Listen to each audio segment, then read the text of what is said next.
Après 40 ans de métier, j'ai remarqué quelque chose. Certaines coiffeuses voient des cheveux, d'autres voient une personne. Et je crois que cette différence, elle change absolument tout. Dans l'exemple où votre cliente, elle vous demande une couleur, il y a une vraie question là derrière. C'est, est-ce que c'est vraiment cela qu'elle est venue chercher ? Je vous propose d'ouvrir cette réflexion dans ce nouvel épisode. À tout de suite. Le cheveu fil de l'âme. Ce podcast s'adresse aux coiffeuses qui sentent que la coiffure commerciale ne répond plus à leurs besoins de sens. Je suis Marie-France, coiffeuse depuis plus de 40 ans. J'ai longtemps pratiqué la coiffure de transformation avant de réaliser que les cheveux ne demandent pas toujours à être changés, mais à être écoutés. À travers mon parcours, j'ai compris que les cheveux parlent, qu'ils racontent l'histoire intérieure des femmes, leurs émotions, leur passage de vie, leurs besoins inconscients. Et que dans notre posture de coiffeuse, soit on peut rester à la surface, soit devenir un véritable espace de rencontre humaine. Si je vous disais que les clientes ne viennent pas toujours changer leurs cheveux, que parfois, elles viennent juste éviter quelque chose. Et ça, je suis sûre que vous avez déjà dû le vivre plusieurs fois. La cliente qui vient, qui est en pleine séparation. Allez hop, on arrive et on coupe tout. Il y en a une qui en a ras-le-bol. Allez hop, on change la couleur. Il y en a une qui se sent mais tellement vide à l'intérieur, alors elle a envie de changer de tête. Leur besoin à ce moment-là, c'est peut-être juste d'être vue, et puis, hop, on fait des mèches. Et puis il y a toutes celles qui ont besoin de tourner une page. Transformation capillaire, on y va. Alors attention, ça ne veut pas dire qu'à travers leurs cheveux, elles dégagent tout. Ça veut simplement dire qu'elles sont dans un changement dans leur vie qui leur donne l'envie d'un changement visible sur elles. Alors souvent, dans cette demande capillaire, il y a une tentative de résoudre quelque chose. Il y a souvent un mal-être, une sensation de renouveau, mais de pas bien. Il faut marquer le coup par quelque chose de visuel. Et je suis sûre que là, tu as dû rencontrer des gens comme ça, mais de nouveau, est-ce que tu te poses toi-même la question lorsqu'elle arrive ? Est-ce que tu sens quand la cliente vient, si c'est surtout des clientes habituelles que tu connais depuis très longtemps et tu les connais suffisamment pour savoir un petit peu comment elles sont, dans quelle énergie elles arrivent et ainsi de suite. Le nombre de fois que les clientes viennent et qu'elles sont en pleine transformation, c'est qu'à l'intérieur, il se passe quelque chose. Dans ce que je t'ai énoncé avant, que ce soit, il y aurait même le burn-out, il y a la séparation, il y a le changement peut-être même de travail, il y a un changement assez marquant dans leur vie à ce moment-là. Alors là où je veux en venir, ce serait de voir, est-ce que le changement qu'elle te demande est judicieux ?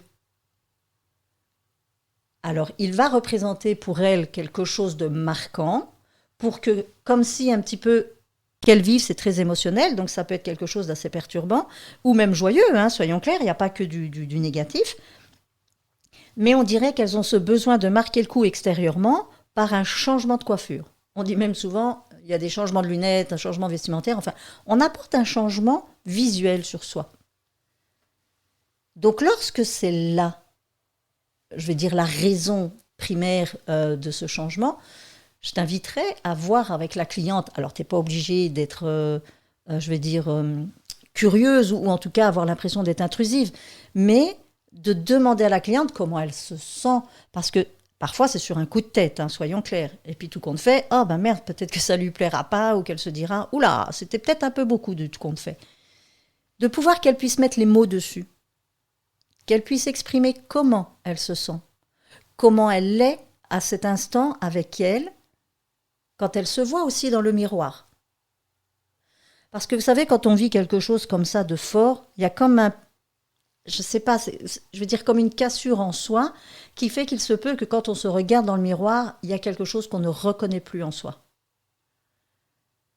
Alors, ça va passer par la coiffure parce que elle vient chez vous, c'est pour ça. Il y en a peut-être qui vont changer quelque chose au niveau de leur maquillage, au niveau de leur tenue vestimentaire ou autre. Mais au niveau de la coiffure, il y a beaucoup de femmes qui le font.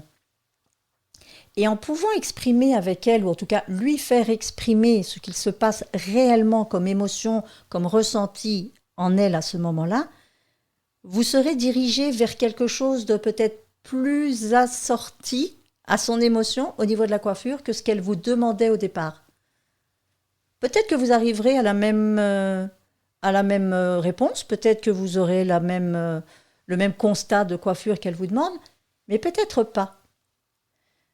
Une cliente comme ça est venue, mais moi, elle était en décodage, donc c'est le même principe en fait avec le décodage, même si je ne fais pas de transformation capillaire, mais là, il y a une transformation de coiffure. Et cette dame-là, je me souviens, elle avait les cheveux longs, et elle vient me voir et elle est en pleine séparation, et donc elle, au départ, elle vient en se disant... elle avait ce travail émotionnel qu'elle voulait mettre en place. Elle me dit, j'en ai ras-le-bol, voilà, moi je fais table rase, j'en peux plus, tu me coupes les cheveux tout court. Tout court comment ? Tout court. Je ne veux plus, si limite elle dit, je me retiens même de les raser, mais voilà, j'ai ras-le-bol, je veux les couper tout court. Et puis on sentait dans sa façon de s'exprimer, de le dire, qu'il y avait alors, il y avait comme un grand soulagement, mais il y avait un côté excessif, il y avait un côté de ras-le-bol qui se déposait, qui pouvait enfin être exprimé. Il y avait, c'était faire table rase de tout ce qu'elle avait vécu jusqu'à aujourd'hui et de faire du renouveau. Comme il y en a certaines qui vont peut-être vous dire, moi aujourd'hui je vais être toute blonde, ou les cheveux à cajou, ou cuivrés, ou pareil, les cheveux courts, longs, enfin les boucles. Un truc hyper à l'opposé de ce qu'elles ont le jour où elles viennent. Si elles le ressentent, c'est OK pour elles. Mais justement, ce serait d'arriver à ce qu'elles mettent les mots dessus. Parce que je vous dis, parfois, c'est tellement excessif que c'est vouloir passer du noir au blanc. Et puis le moment où c'est fait, c'est se dire « Ah, peut-être je suis là, allée un peu trop loin, un peu trop vite, en fait. » Et ça se comprend. C'est pour ça. L'évitement, il peut être là dans le sens où vous n'allez pas oser comprendre vous-même ce qui se passe chez la cliente à ce moment-là où elle devient demander cette grande transformation. Donc n'hésitez pas, posez des questions. Notre métier, il n'est pas intrusif, il est vraiment à la découverte de l'humain. On est là pour comprendre la personne. La femme qui vient chez le coiffeur, alors oui, on peut croire qu'à la base, il y a un côté anodin où je viens faire ma repousse, je viens entretenir ma coupe, des choses un peu plus classiques, basiques, ok. Mais toutes celles qui sont dans une transformation, dites-vous bien que derrière, il y a un enjeu. Même celles qui, de toute façon, restent de base et qui ne font qu'un petit entretien, l'enjeu, c'est la même chose, c'est qu'elles ne veulent pas changer. Elles sont dans quelque chose qu'elles contrôlent, qu'elles gèrent et qu'elles préfèrent continuer comme ça, sinon ça va les perturber. C'est ça que j'aime aujourd'hui avec les clientes. Quand elles viennent avec une décision de coiffure, j'essaye de comprendre pourquoi. Alors, j'essaye pas de les faire changer d'avis. Je veux juste qu'elles prennent conscience que oui, c'est vraiment ça que j'ai envie et de comprendre ce qui se passe derrière. Elle va me dire, mais en quoi ça te regarde ? Tu t'en fous, la cliente, elle te demande ça, elle fait ça. Non, désolée, moi non, je ne pratique pas comme ça. Il y a une importance derrière. Évidemment, elles n'en ont pas conscience. Aujourd'hui, moi, quand elles viennent chez moi, elles savent qu'on va jouer avec ça. Et c'est pour ça qu'elles viennent, parce qu'elles y trouvent un intérêt. Et je trouve ça chouette. Après, de nouveau, il n'y a pas d'intrusion, je ne leur demande pas de me raconter leur vie.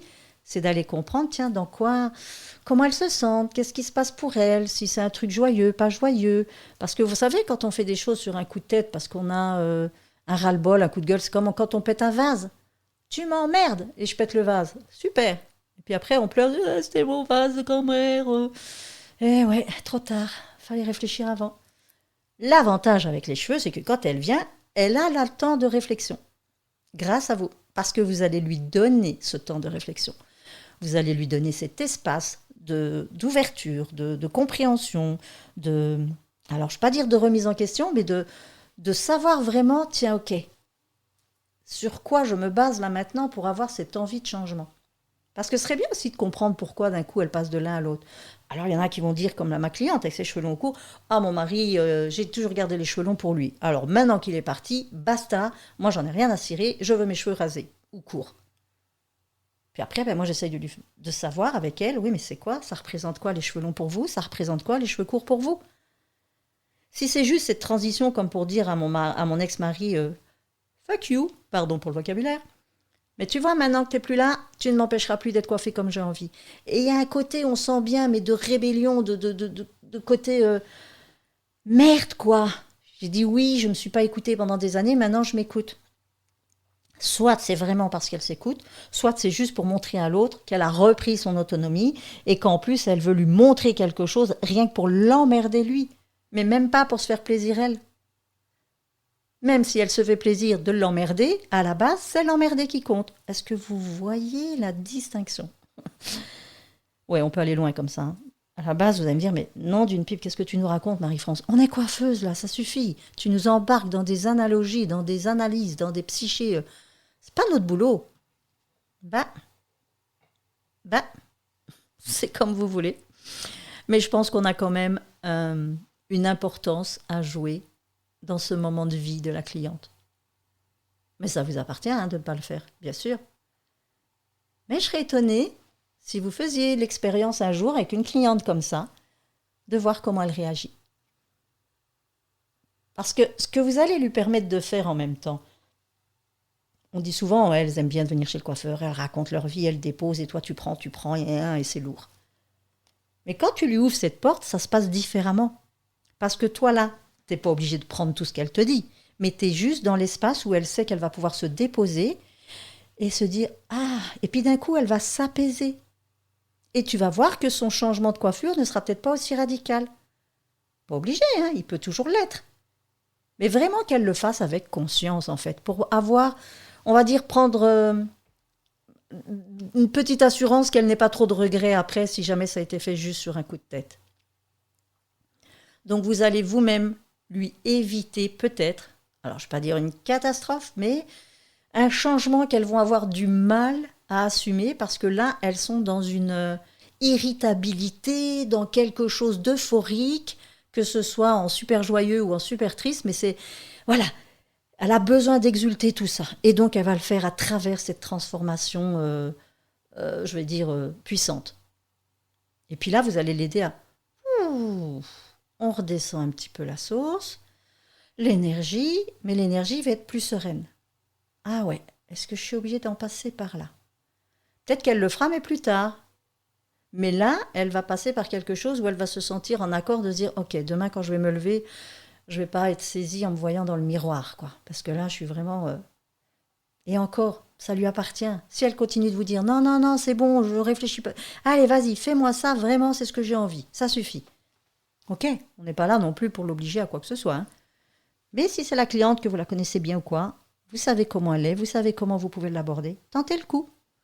Juste pour voir. C'est une expérience, je trouve, à vivre super intéressante parce que vous allez même lui permettre, elle, peut-être de prendre conscience de choses dont elle n'avait même pas idée à ce moment-là. Parce que je vous dis, là, elle est sur l'effet du taux d'adrénaline big plus. Donc, quand on est comme ça, on ne réfléchit pas, on fonce. Et on réfléchit après. Sauf qu'il est parfois trop tard. Donc là, vous allez lui permettre d'avoir ce moment de répit où elle se dépose et... Ah ouais, et puis peut-être qu'elle fera même rien du tout, juste un bon soin, un shampoing. Bon, pour vous, c'est de peut-être vous dire « Oh merde, j'ai perdu une couleur. » Non, c'est ce bien-être que vous allez lui apporter, je vous assure que c'est un cadeau qui n'a pas de prix. Et c'est d'autant plus un lien avec elle qui est encore plus fort et elle vous reviendra de toute façon, avec autre chose. Et pourquoi pas? Mais voilà, tout ça, moi, c'est du vécu, c'est des choses que je vis au quotidien, et ça ne veut pas dire que parce que je les vis et que je les vis bien, que ce sera pareil pour vous. Mais quand je vous parle, c'est vrai que je m'adresse bien souvent à toutes ces coiffeuses qui m'ont déjà fait part de leur ras-le-bol du métier, de comment il était pratiqué, la pression qu'il y a sur les épaules, cette rentabilité permanente, le fait qu'on doit toujours être de plus en plus performant, des formations à n'en plus finir, des nouvelles techniques, des produits, je suis fatiguée rien que de vous les énumérer déjà. J'ai plus ce problème-là, moi, personnellement. Je suis bien tranquille.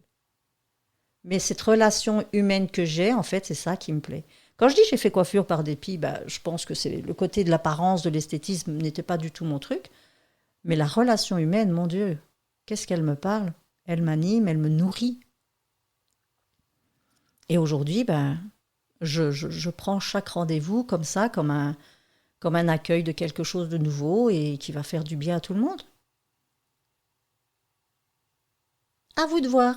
À vous de voir, c'est où est-ce que vous en êtes avec votre métier aujourd'hui, où est-ce que vous en êtes aujourd'hui par rapport à vos débuts, dans ce que vous attendiez, dans ce que vous pensiez vivre au long de ces années. Et ce qu'il y a, c'est qu'on n'est pas seul. Il y a tout un système derrière qui, pas dire qui impose, mais en tout cas qui restructure des choses, qui montre des nouveautés. Et les clientes, parfois, elles rentrent dedans sans se poser de questions, sans savoir comment nous, on peut le vivre. Donc à la base, vous avez beau être indépendante, autonome, tout ce que vous voulez. Le but, c'est quand même de vous rendre heureuse. Le but, c'est de faire quelque chose qui vous anime, qui vous nourrit, pas qui vous pèse et qui vous contraint. Alors, en évitant toutes ces belles choses que vous pouvez vivre au sein du salon, parce qu'on nous a éduqués dans un mode, d'un style de pratique, d'une certaine manière qui n'a jamais vraiment évolué, stop. C'est à vous de faire évoluer votre propre métier, à votre image, selon qui vous êtes, comme vous êtes et ce que vous attendez du métier. Pas obligé de rentrer dans un moule, dans un système où tout le monde doit faire comme ça, comme ça, comme ça. Non. Ça vous appartient. Ça m'a pris des années. Parce que moi, à un moment aussi, je me suis épuisée, j'en avais ras-le-bol et j'étais prêt à tout foutre en l'air. Donc c'était ça. J'avais 2 choix possibles. Ou je ferme boutique, ou je fais à ma manière. Quoi qu'il arrive, j'ai tenté, j'ai fait à ma manière en me disant ça marche pas, je fermerai boutique. Et voilà. Mais j'aime bien de vous en faire part parce que je vous dis que ça existe et qu'on peut pratiquer notre métier mais d'une manière tellement plus sereine, tellement plus à notre image. Donc la vôtre d'image, je ne sais pas ce qu'elle est. Moi, à chaque fois, je vous parle à travers mes expériences et ma propre image et l'image que je me fais de notre métier. Alors, je ne convertirai pas tout le monde, c'est pas que je cherche non plus à le faire, mais à vous ouvrir les yeux en vous disant que stop, sortez de cette ligne de conduite qu'on nous impose depuis toujours. La coiffure, c'est pas ça. On n'est pas juste dans l'apparence. Vous êtes en contact permanent avec des humains. Ne l'oubliez jamais. C'est sur ces derniers mots que je vais vous laisser et vous dire à bientôt dans un prochain épisode. N'hésitez pas à partager vos expériences ou en tout cas à me donner votre avis, ça fait toujours plaisir. Et puis de voir si ça a pu quand même vous toucher en un certain point et vous donner peut-être des pistes. Je vous dis à bientôt. Merci.